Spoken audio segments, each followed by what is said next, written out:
आज हम लोग गए खेत में और यहाँ हो रही थी इतनी सुंदर सी घास। हेलो फ्रेंड्स, प्रणाम, पहला राधे राधे। मैं निक्कू अल्मोड़ा से स्वागत करती हूँ आपका अपने छोटे से मिनी ब्लॉग में। 1 घंटे की कोचिंग जाने के बाद फिर मैं आ गई थी घर को। फिर उसके बाद मैं जाने लग गई थी कॉलेज को। आज आती छोड़ने के लिए पापा।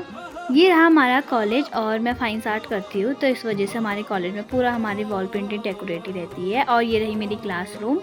आजकल चुनाव हो रहा है तो इस वजह से क्लास में बहुत कम ही बच्चे थे, सभी लोग चुनाव में गए थे।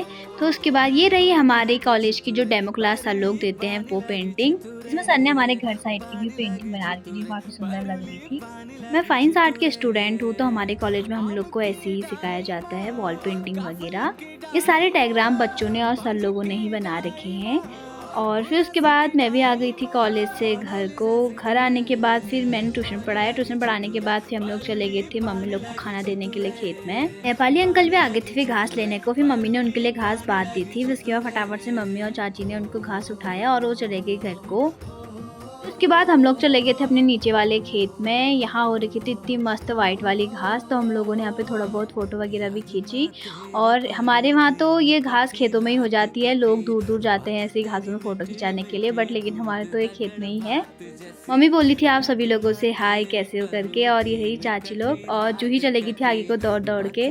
घास इतनी सुंदर हो रखी थी कि चाची भी टहलते हुए आ रही थी बिल्कुल। मम्मी तो चली गई थी आगे को और मैं और छोटी चाची और बड़ी चाची रह गए थे पीछे। मम्मी और जूही चली गई थी सीधे आगे को। और उसके बाद हम लोग भी चले गए। एक तो हम लोग को रास्ता भी नहीं पता था खेत में, एक तो बहुत ज़्यादा घासी घास हो रही थी, तो इस वजह से सांप का भी डर लग रहा था, तो हम आराम आराम से जा रहे थे। ये वाइट घास देख के तो एकदम मन गार्डन गार्डन सा हो गया था, बहुत ज़्यादा अच्छा लग रहा था यहाँ पे बैठ के। फिर उसके बाद हम लोग थोड़ा देर यहाँ पे बैठे, फिर हम लोग आ गए घर को। एक तो हम लोग बहुत ज़्यादा चढ़ाई में आते, तो मेरी वॉइस उतनी क्लियर नहीं आती, बहुत ज़्यादा सांस फूल रही थी, तो इस वजह से मैंने वॉइस बंद कर दी। मम्मी लोग तो आगे से घास लेके चले गए थे, बट लेकिन मेरी वाली घास मम्मी ने ऊपर ही रखी थी, तो मैं भी आगे को ऐसी जा रही थी खाली हाथ अभी। बाकी आगे से बहुत सीढ़ियों वाला रास्ता था, तो इस वजह से मैंने वीडियो नहीं बनाई। एक तो सर में बहुत ज़्यादा घास भारी हो रही थी। एक तो हम लोग को घास वगैरह ले जाने की कभी आदत नहीं है ना, मम्मी लोग कभी हमें खेत में लाते ही नहीं है, बहुत कम ही जब मम्मी लोग को भारी होता है या खाना देने के लिए आते हैं।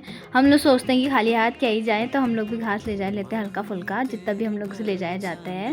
बाकी आज तो मौसम भी बिल्कुल ठीक हो रखा था, धूप भी नहीं लगी थी, तो इस वजह से हम लोग जब घास लेके आ रहे थे तो उतना भारी नहीं लग रहा था, एकदम अच्छा ही लग रहा था जब आ रहे थे। तो धूप होती है तो उस दिन लगता है बिल्कुल बहुत ज़्यादा थकाई लगती है। बाकी हम लोग आ गए थे फिर घर को आते वक्त मैंने फिर सोचा कि एक आध वीडियो और बना लेती हूँ। यहाँ पे बहुत ज़्यादा अच्छा लग रहा था, लोग तो दूर दूर से आते हैं ऐसे घास में फ़ोटो खिंचाने के लिए, बट लेकिन ये तो हमारे खेत में ही था, तो मैंने खूब फ़ोटो खींच ली यहाँ पे और थोड़ा बहुत वीडियो भी बना ली थी अपनी।